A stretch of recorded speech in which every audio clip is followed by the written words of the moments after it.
Saya ingin cerita tentang rumah-rumah besar yang terlihat mewah, yang bahkan tak nampak retakan.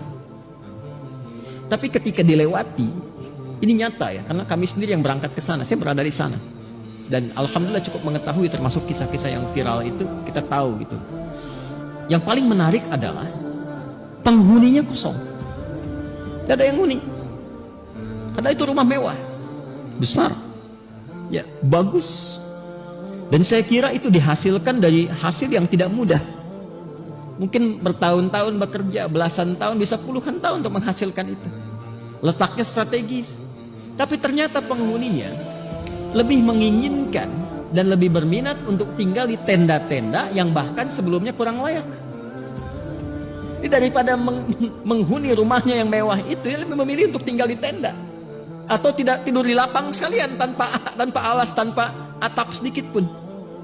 Ternyata pada satu titik, apa yang Anda hasilkan dari pekerjaan dan masih seragam yang Anda gunakan sampai malam hari itu, pada satu titik itu tidak akan banyak menolong Anda dari hasil pekerjaan Anda itu ketika terjadi suasana yang menyentuh iman kita untuk dikembalikan kepada Allah Subhanahu wa taala.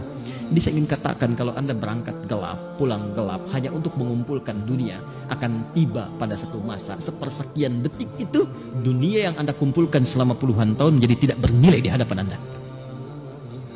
Dan yang paling bernilai itu istighfar Anda, takbir Anda. Jadi jangan sampai dipaksa dengan hadirnya gempa yang meruntuhkan baru Anda istighfar, astagfirullah ya Allah, Allahu Akbar. Itu kemana aja kalimat itu?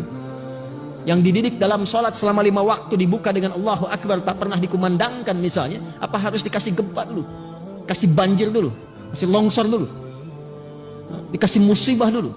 Mana istighfar itu? Ya. Mana tawakal kita kepada Allah? Mana taubat kita kepada Allah? Sedangkan skema taubat dalam Al-Quran itu bukan hanya dilakukan saat seorang hamba melakukan maksiat, bukan.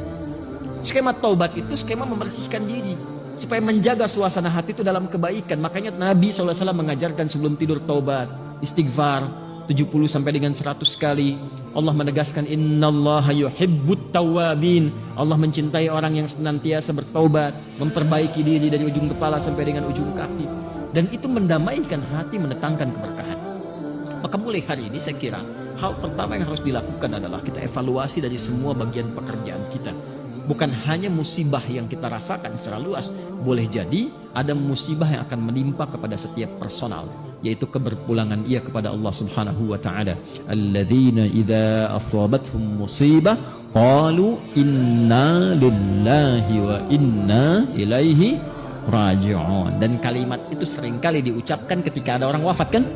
Setidaknya jangan Anda selalu kaitkan taubat itu kepada konteks yang sedang kita alami. Ada hujan, ada gempa, ada banjir, ada itu. Setidaknya persiapan sebelum menjemput maut saat kita akan pulang kepada Allah Subhanahu wa taala.